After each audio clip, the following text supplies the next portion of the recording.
It's a beautiful day. Therefore, we are shooting outside, and I thought to myself, I could not have picked a better day to talk about my mental health issues. I'm depressed, I'm medicated, and I used to cut myself. I'm also filming this outside because I want all my neighbors to know those things. A wise man once said, happiness is a great symptom, but a terrible goal. I couldn't have put it better myself. I couldn't have even come up with something that intelligent that so perfectly articulates the way that I feel. I am not happy, and that is okay. But it's more than just a chemical imbalance and being depressed. It's like an anxiousness and a social anxiety and being an introvert all wrapped into one. I just have all those amazing qualities. The best way that I've learned to describe it is there was a time when I was rearranging my room. I do that periodically because I get tired of things being the same and looking the same, and I want a little bit of change. And so I had moved everything out into the hallway so that I could move it back in and rearrange it, and I'd taken all the drawers out of the dressers, all of the knickknacks off the shelves, unplugged all my electronics, my lights, my computer. And as I started moving things back into my room, there were dresser drawers over here, clutter over here, piles of clothes here, things all over my computer desk. It was a huge mess. I hadn't put anything away yet. And as I sank back and sat on my bed and kind of sank into myself, saw clutter everywhere I turned, I got this awful feeling inside, like, what do I do first? Which drawer do I put back? How do I even start? There was so much to do, and it was all so overwhelming, and I knew that it was going to take hours, and something in my brain clicked, and I thought, oh my God, this is exactly how I feel when I get overwhelmed, anxious, and super depressed. The only difference is, out in the real world, in reality, everything is in its right place and where it should be, at least the physical stuff. But mentally, up here, there's a bunch of drawers being pulled out and stuff scattered all over the place, things here and there, and I have no idea what to start picking up and putting back first. Well, should I go over here and pick up all this stuff and try to shove it back over here? Will it even fit? And then what about this stuff here? Do I have space for that anymore? It's this overwhelming mess inside my mind, and it's been incredibly helpful for me to, look at it this way, because then I can say to myself what I said to myself when I looked at that messy room. Get up, get one drawer, put it back. Get another drawer, pick it up, put it back. Take this empty drawer, fill it up with this stuff, put it back.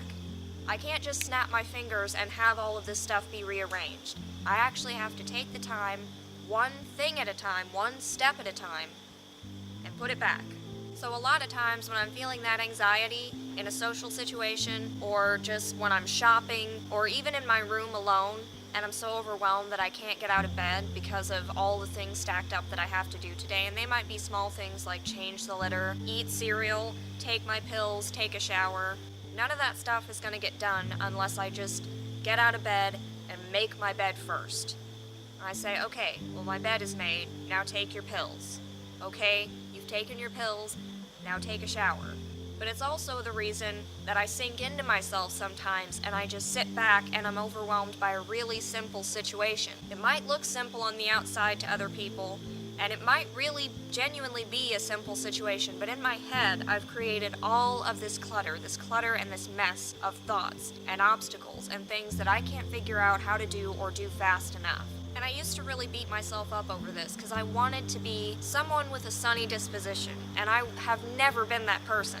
I've had friends who were, that seemed like everything was always on point, everything was always in its right place, they were happy and upbeat. My dad is that way. He's a happy, upbeat person. He comes in every day from the church singing. And when I wasn't wanting to be this kind of person, I was being annoyed at this kind of person. And if I'm being honest, I still am kind of annoyed at the super happy people, because it's like, life is not like that. What is wrong with you? But I really needed to look at me and figure out more what was wrong with me. And then come to terms with the fact that I don't have to be happy all the time. I don't even have to be happy, period. I take a medication for my depression, which keeps the edge off. It used to be that I would drop a hairbrush in the floor or kick something over and just start crying. That was several years ago, probably 10 years ago. But Now, I take this medicine and something like that happens, and, I might still get frustrated or be like, oh darn, I'm not gonna burst into tears. So the medicine was key, and I've never been ashamed of the fact that I take medicine, and I don't think people should be.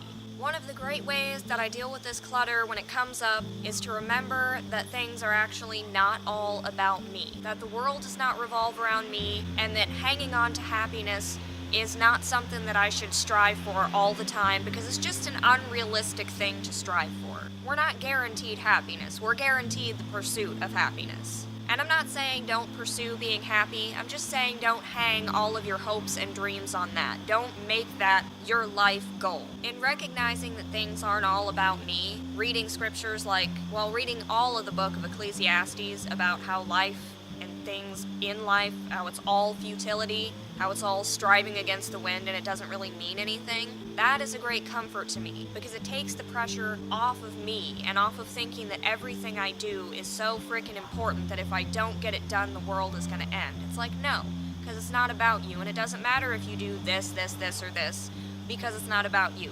Another thing that's really helped me out is to be content with what I have, and to be content in the situation no matter what that situation is. If I'm having a bad day, focus on the good things, because there are good things to focus on. I think sometimes as people who are depressed, or at least me, I forget that there are good things to focus on because I get so caught up in this dark cloud.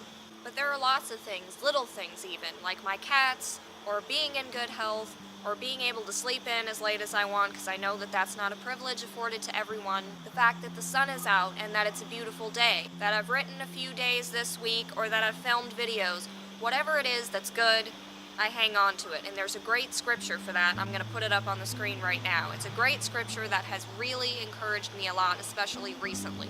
You want to dwell on those good things, and you want to be content. Even when you can't see those good things to dwell on, just be content. Greater than happiness, at least for me, is the joy of the Lord. Now, joy is totally different than happiness. That is something that you can have all of the time, that you can have consistently, as long as you are serving God and being obedient to Him. And I have found that when I'm doing those things and I have this consistent joy, I may not always be screaming happy and laughing and having a good day, but there's still that undercurrent of joy there, which leads to contentment and satisfaction and fulfillment, and I think these are really greater things to strive for than to strive for happiness itself. Some of the things that really fulfill me and that really satisfy me are like a hard day's work, a hard day of filming, a hard day of writing, taking care of chores around the house. Those are satisfying things. It's not necessarily going to make me really happy to clean out the litter boxes.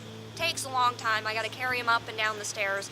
By the time I'm done, I've gone up and down the stairs at least 150 times. But it's done, my room is clean, the floor is vacuumed, and I'm satisfied. That is a very attainable goal. And even if you attain happiness, that doesn't mean you're gonna keep it, but you can always keep the joy of the Lord. Peace is another great thing to strive for and to have. Now, you might say, well, I'm not happy. How am I going to be at peace? Well, stop trying so hard to be happy for a start, and then you might be a little more peaceful. For me, peace in my life comes from having peace with God, from being steadfast, going to church regularly, reading the Bible regularly, and praying regularly. If I have a peaceful relationship with God, chances are I'm going to have peace in my life, and in all fronts of my life. I'm in the Old Testament right now, reading a lot about the kings and all of the wars that go on, and the men that followed God had peace on all sides, rest on all sides. It says that constantly. They had rest from their enemies, they had rest in their lives, they had peace among each other. That's the kind of peace that you can have with God, peace on all sides. But you gotta be steadfast, and you gotta seek Him regularly. At least that is what I have found, and that is what works for me. Then there's hope. There was a time in my life when I did not have hope, when I could not combat all of these anxious feelings, and so I would self-injure to kind of get my mind off of stuff. Self-injuring for me was a way not to be so much up here, but to be present physically. I would cut, and then these things would follow. I would clean the wound, I would bandage it up, I would cut, clean the wound, bandage it up, cut, clean the wound, bandage it up. I was like physically doing something, and I was feeling something. and I was kind of a little bit obsessed with the way that blood looked and the way that it ran down your legs and how gory it was, because I'm just kind of a sick My family helped me out tremendously. I came to my mom and I said, Mom, look, I'm cutting myself, and I showed her the places on my arm where I was cutting myself, and she said, oh, you should probably do that on your legs where people can't see so they don't judge you. And my parents have never judged me. Dad made a joke the other day because I cut myself shaving my legs, and I was complaining about the pain of it and how it was annoying and it hurt, and I didn't know how I could always cut myself when I shaved my legs. And he was like, well, you used to cut yourself all the time. Why does this bother you? How is this any different? Like, my family is really cool. They didn't put any pressure on me. They didn't make me feel weird for doing it, and I think that is part of the reason that I stopped cutting so soon. But I was hopeless. I did not have hope. And what exactly is hope? It's just trusting that there's good in your future, that there's some unforeseen good in your future. And I didn't have that, and even though I had people telling me that, it took me reading the Bible and it took me praying for it to really sink in. So I don't know if that'll help anybody out, but that's just kind of what I was feeling today and what I wanted to share. Please let me know if you struggle with depression or what works for you to get out of a funk, things that make you happy, ways that you have overcome your anxiety, or even if you haven't overcome your anxiety and you just kind of want to vent and talk about it. Please leave a comment in the comment section. That is all that I've got for now. Thank you for listening, and until next time, bye.